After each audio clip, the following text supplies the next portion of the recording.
Don't forget to like, comment, share and subscribe to Maulana Haris Akrami Nadvi.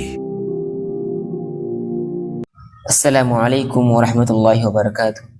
بسم الله الرحمن الرحيم. الحمد لله رب العالمين والصلاة والسلام على سيد الأنبياء والمرسلين محمد وعلى آله وصحبه أجمعين أما بعد. معزز ناظرین، آج میں آپ کے سامنے ایک نہایت ہی اہم موضوع لے کر آیا ہوں، جو موضوع موجودہ زمانے کے اعتبار سے بہت اہم ہے۔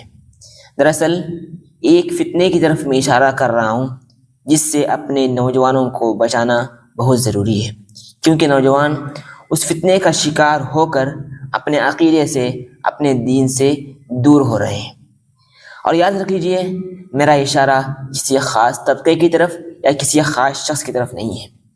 آج کل چند لوگ ہمارے ملک میں ایسے پیدا ہو گئے ہیں، ہمارے ہندوستان میں، وہ اسلام کا لبادہ اوڑھ کر اپنی شخصیت کو، اپنی پہچان کو مسلمانوں جیسی بنا کر اپنی پہچان بناتے ہیں اور لوگوں میں شہرت اختیار کرتے ہیں۔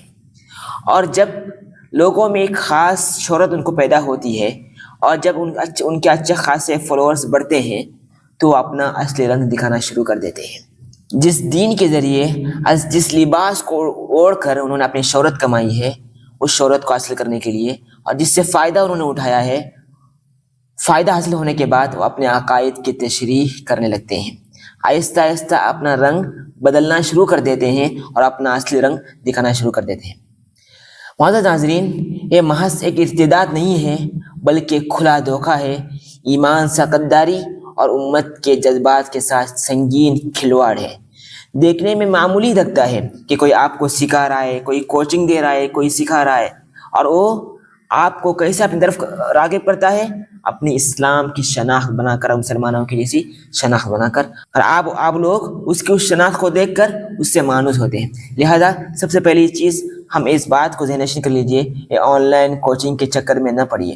اب جس شخص نے اسلام کے ذریعے اپنی شناخت بنائی ہے اور وہ شخص کھلے عام کہہ رہا ہے میرے نزدیک کوئی مذہب نہیں ہے، میں کسی مذہب سے نہیں ہوں، اور پھر بڑھ چڑھ کر یہ بھی کہتا ہے میں خود کو مسلمان نہیں مانتا، تو یہ صرف ذاتی سوچ نہیں بلکہ رب العالمین اور دین محمدی سے کھلی بغاوت ہے۔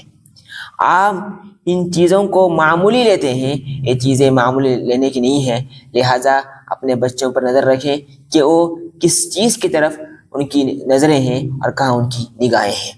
پھر وہ لوگ ایسے بھی باتیں کہتے ہیں میں بھارت ماتا کا بیٹا ہوں، جیسے جملے اس ذہنی غلامی، فکری قید اور ایمان شکن عقیدت کی نشانی ہے جو دل سے کلمے کو مٹا دیتی ہے۔ پھر وہ نوجوان دین سے دور چلے جاتے ہیں۔ افسوس، کچھ ناسمجھ مسلمان نوجوان ابھی دین کی بنیادوں سے، دین کی بیسک چیزوں سے وہ پوری طرح واقف بھی نہیں ہوتے، مگر ایسے جذباتی بیانات سے، ایسی جذباتی تقاریر سے، جذباتی اور موٹیویشنل جملوں سے وہ ان کی طرف سے سن کر ان کی طرف راغب ہو جاتے ہیں۔ یہ تحقیق کرنے کی کوشش نہیں کرتے کون سکھا رہا ہے، ہم جس چیز کا لیکچر سن رہے ہیں اس کی اصل کیا ہے، اس کی طرف ہم دھیان نہیں دیتے۔ بہرحال چند جملوں سے، جذباتی باتوں سے ہم ان سے متاثر ہوتے ہیں، ایسا نہیں کرنا چاہیے۔ اور وہ لوگ اپنے آپ کو ہیرو بنوانے کی کوشش کرتے ہیں، جو شہرت کی بھوک ان کو ہوتی ہے وہ حاصل کرتے ہیں، پھر ہم اپنے عقیدے سے اور اپنے دین سے دور ہو جاتے ہیں۔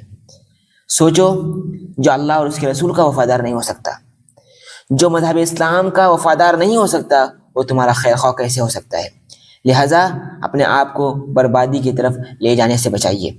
یاد رکھو، دین سے غفلت، ایمان کی کمزوری اور شہرت کے فریب میں آ جانا آج کے دور کا سب سے خطرناک اور زہریلا فتنہ ہے، اور ہمارے نوجوان اس کے چکر میں آ رہے ہیں۔ یہ لوگ تمہارے عقیدت کو خرید کر اپنی دنیا سے سنوارتے ہیں۔ یہ لوگ اچھے نوٹ کماتے ہیں، اچھا پیسہ کماتے ہیں، مگر کس طرح کماتے ہیں؟ آپ کے عقیدے کو، آپ کی آخرت کو برباد کر کے یہ دنیا کماتے ہیں۔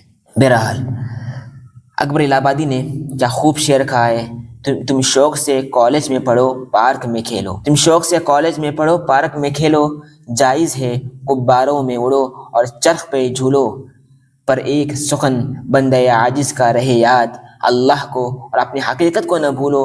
ہمیں جس چیز کے لیے پیدا کیا گیا ہے اور ہمارے اصل کیا ہے، ہماری حقیقت کیا ہے، ہمیں اس کو نہیں بھولنا چاہیے. چاہے ہم جہاں چاہیں جائیں، جو چاہے سیکھیں، بڑے بڑے ڈگری حاصل کریں، بڑی بڑی کالجوں میں جائیں، مگر کسی کے عقیدے سے ہم کو متاثر ہونے کی ضرورت نہیں ہے.